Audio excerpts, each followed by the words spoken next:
Assalamualaikum warahmatullahi wabarakatuh.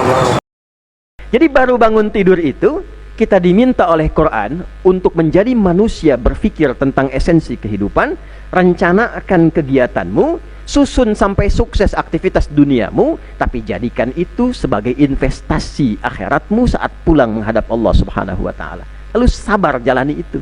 Itulah subuh. Itulah subuh. Jadi begitu dipanggil Allahu Akbar, connect kita tuh. Rencana sudah ada. Sudah siap dibacakan. Sesuatu yang kita bacakan yang tersusun mau dibacakan itu Quran namanya. Nggak pakai alif lam. Itu umum. Kalau Quran itu umum sifatnya. Semua bacaan bisa zikir, bisa tasbih, bisa istighfar, bisa doa, bisa minta apapun. Tapi kalau bacaan tersusun dari Al-Fatihah sampai An-Nas berupa wahyu, itu namanya Al-Quran. Ada fajar, ada infajar, ada fujur. Itu berbeda. Kalau infajar, ini nanti belum connect, begitu akhir nanti baru nyambung ya. Infajar itu pancaran materi secara fisik, ya, keluar memancar secara fisikal. Anda ngebor air, begitu dibor kedalaman tertentu airnya keluar, itu infajar namanya. Al-Baqarah ayat 60, wa idzistasqa Musa liqaumihi faqulna durib bi'asakal hajar fanfajarat, bukan fajar tapi infajar. Pelajari ketika umatnya Musa 12 suku minta diberikan masing-masing suku ini sumber air. Maka perintah Allah, Musa pukulkan tongkatmu yang kayu ke batu, akan terbelah dan terpancar 12 mata air. Karena pancarannya ini pancaran materi, airnya langsung kelihatan keluar. Quran menyampaikan dengan diksi infajar. Tapi kalau nggak kelihatan Pak, Bu, misal ada pancaran dalam nafsu nih, mendorong seseorang berbuat yang tidak baik, memancar juga dari nafsu, dari hati. Dipancarkan ke pikiran, dirumuskan. Gimana caranya nih setelah kajian subuh, sendal yang tadi saya lihat yang bagus itu bisa saya dapatkan. Nah, misal contoh aja gitu ya. Nah, itu pancaran yang nggak bagus, nafsu. Kayaknya kotak infaknya bagus juga nih. Begitu takbir misalnya kan, dia mundur tuh, takbir pertama, diambil. Itu namanya fujur. Dari fajar juga, tapi negatif fujur, lawannya takwa. Nah, fujur inilah yang ketemu dengan keluarnya dari nafas. Nafas itu asalnya netral, jiwa kita. Cuman karena didorongnya oleh fujur, keluarlah kemudian tindakan buruk namanya Quran surah ke-12 ayat 53. Wa ma ubarni'u nafsi innan nafsa la'ammaratum bisu.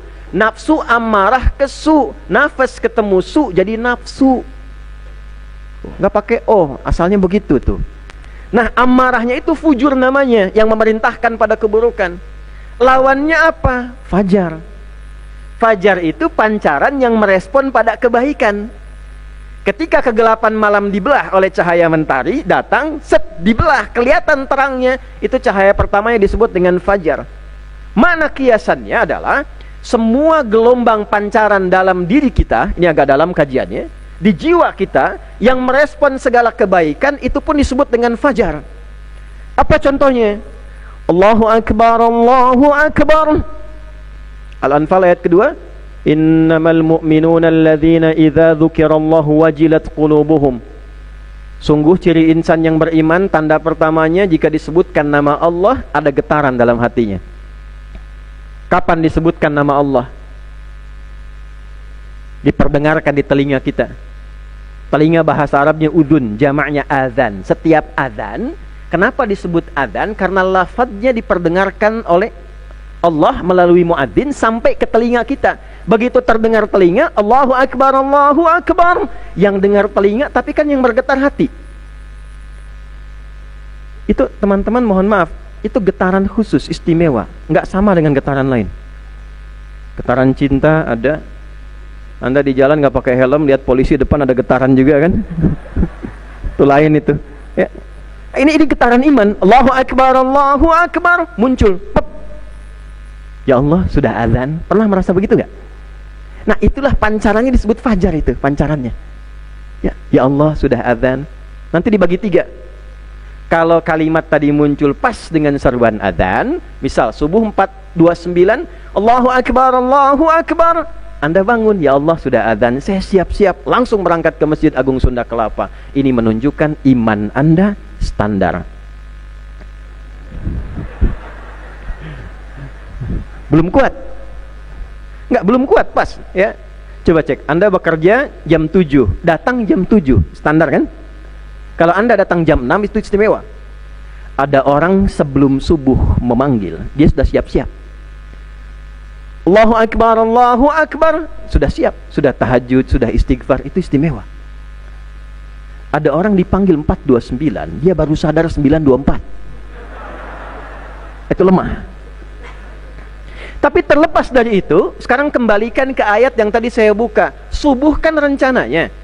Bapak Ibu bangun dari tidur sudah punya rencana nih, saya akan kerjakan proyek ini, saya ada pekerjaan ini yang terukur begini. Siapa yang menjamin rencana Anda itu bisa dieksekusi dengan baik, lancar, tidak ada tantangan yang berarti? Itulah sebabnya apa yang kita rencanakan kita akan bacakan, minta kepada Allah supaya diringankan, dimudahkan, dilindungi, dilancarkan. Maka ketika panggilan itu datang, direspon oleh hati kita, ada frekuensi yang tersambung, Allahu Akbar, kita datang menunaikan sholat, bukan sekedar sholat, tapi dengan membawa agenda tadi untuk dibacakan dalam kesempatan sholat kita, supaya dimudahkan dan diberkahi oleh Allah.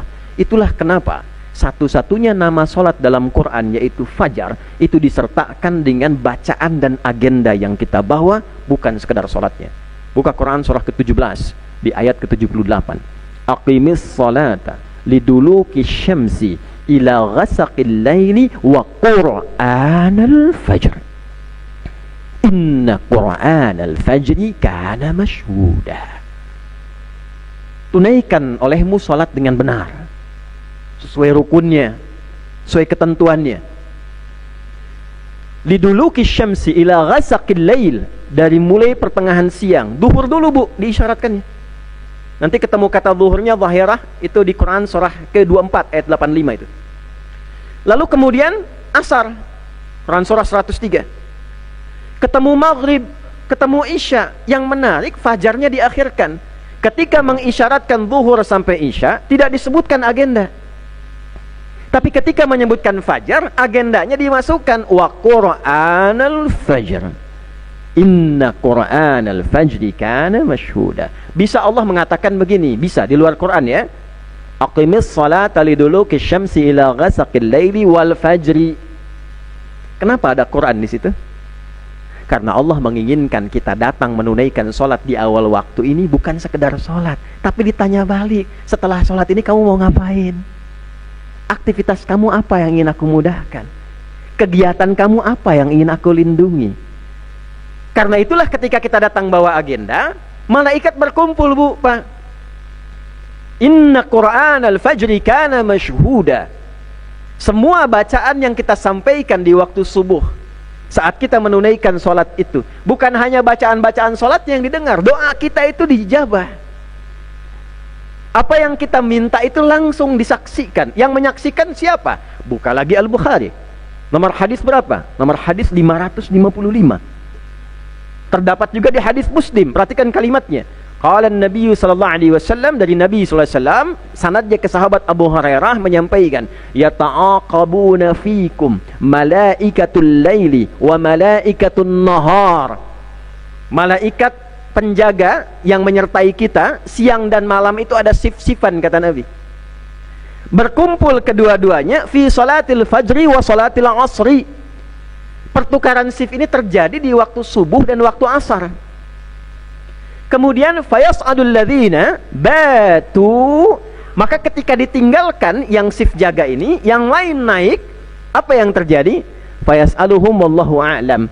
Maka ditanya oleh Allah, dan Allah sudah tahu sebelum menanyakan itu.